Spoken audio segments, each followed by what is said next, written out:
In an audio tape, Betty said if anything happened to Aketi, I would become governor. Lucky Aiyedatiwa. And now to the news info. Governor Lucky Aiyedatiwa has spoken about the events leading up to his emergence as governor of Ondo State after the death of Governor Rotimi Akeredolu. In an interview with Channels TV, Aiyedatiwa said that during Akeredolu's illness, his wife Betty stated in an audio recording that if anything happened to her husband, the constitution clearly provided that he, Lucky Aiyedatiwa, would succeed him as governor. So what is now that one? Aiyedatiwa also said that during Akeredolu's health challenges, some individuals with political interests attempted to impeach him. He said their motivation was to prevent him from succeeding Akeredolu as governor in the event of Akeredolu's death.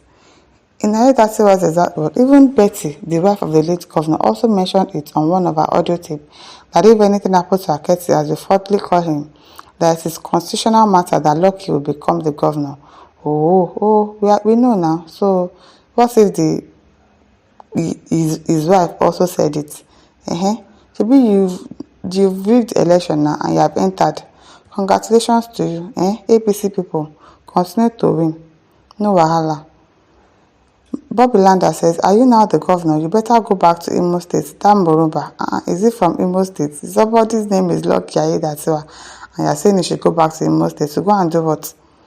Oluwasegun Fadayo says, Madam Akeredolu, you are shameless. Do you think everybody in Ondo State are your younger brothers? Kí ló ń ṣẹlẹ̀ sí aláìlóye yìí now? Okay now. At least he has won now, so there's nothing we can do about it.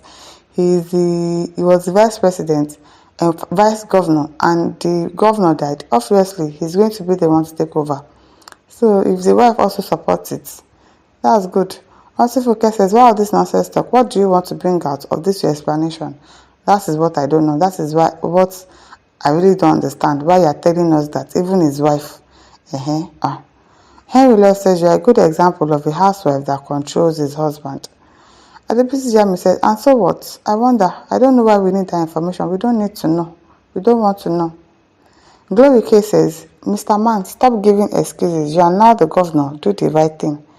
I hope that he does the right thing, because APC people, they don't want to do anything. They don't want to work.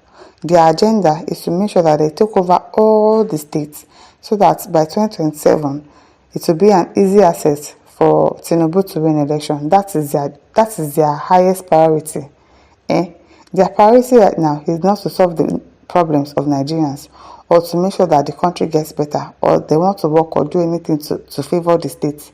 All they want to do is to make sure that their president becomes president again in 2027. Tutu Salami says that is why she by him. Abi, is that not something to be suspicious about? If Betty, the wife of Akeredolu, says, if my husband dies, you take over from him. So who knows if you helped in killing him? Because anything can happen now. Who knows? Arise and Shine says, Nigeria to an uncertain destination, if not outright perdition. All said and done though, we, all of us Nigerians, deserve our Buhari junta and Tinubu taxmaster. They will force Nigeria to either cause self-determination or extinction. Yes, Biafra. Yes, Yoruba nation. Only Nigerian solution. Shadow Palmer says, waiting day between you and the wife. There is God though. We don't know. Anything can happen though. But we can't make suggestions because we don't have evidence. So let's just leave it at that. Clement says, waiting day there beside the fact that the woman wanted to boycott the process and become governor. No wahala. So maybe like when this person, Lucky Aiyedatiwa, finishes now, she now wants to come and become the governor. For where? Somebody that is from Imo State. I wonder if they are going to allow that. Obiko Siri says, that's nice if actually it comes from your heart, Mr. Governor. Christian Ashoduke replied, whether it comes from his heart or not is not like some people whose main objective is to badmouth others, period. Benjamin Eze says, don't kill him now, or you'll live forever. Maurice Soraka says, your statement is senseless. We can't really say, if they actually killed him or not. We don't have evidence for that. Probably he just likes Lokere Datiwa, or probably Lokere Datiwa was so supportive of her husband, and after he died, he felt that okay, this person should take over from my husband. But it is well. At least they rigged the election for him and he has entered. I don't know if people of Ondo State actually voted for him, if they actually wanted him there, or he forced his way through. Any which way, he has entered. We just hope that he does what he's supposed to do. He does right by the people of Ondo State. They do their job because that is the bone of contention. Do what you are sent there to do. Do right by the citizens. That is what you should do. Adekomidi Gracious says, why can't Igbo people be thinking before uttering their senseless utterances? Hey? Christina Shoduke reply says, I wonder. Anyway, a killer will always think everyone else is like him. Akeredolu just also replies, have you ever come across any Igbo man talking with sense? All they do is to intimidate people to submission. Go to the streets where they have population. You see them harassing and shaming Yoruba women and girls passing by. If they dare prize anything from Igbo people, they are shouted upon like children. The lack of sense is in their DNA. People who doesn't respect their parents will never learn to talk to others.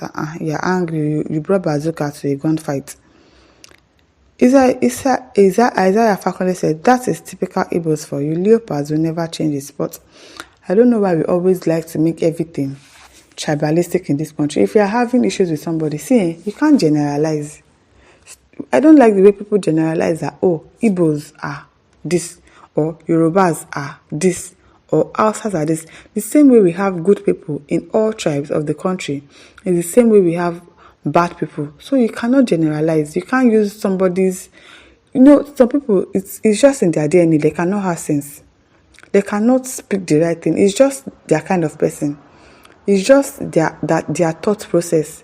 It's just the way they think. It's not because, oh, he's from this tribe. Some people are Igbos, but they are brought up in another region. Some of them are not brought up in their states. Maybe probably he was born in Lagos and he lived in Lagos all his life. Or he was born in Kano or lived in Kano all his life, but he's still an Igbo person. It's just their thought process. It's just the way they are brought up that will make them talk anyhow. So you cannot generalize that, oh, all Igbos are this. All Igbos don't talk with sense. All Yorubas don't talk with sense. Don't stop generalizing.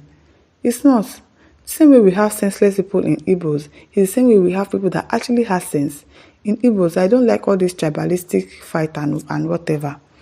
Pickford says, you were among those category of persons that made David Mark aver that fun was not meant for everyone. David Mark, the former Senate president of Nigeria, once said that fun should not be generalized but limited to some class of persons in Nigeria. I'm beginning to see sense in his opinion to restrict the likes of you from seeing fun, let alone touch it. No vex. It is well, my listeners, over to you. Leave your thoughts in the comment section. Don't forget to like, to share, and subscribe. Thank you for listening. See you some other time. Bye.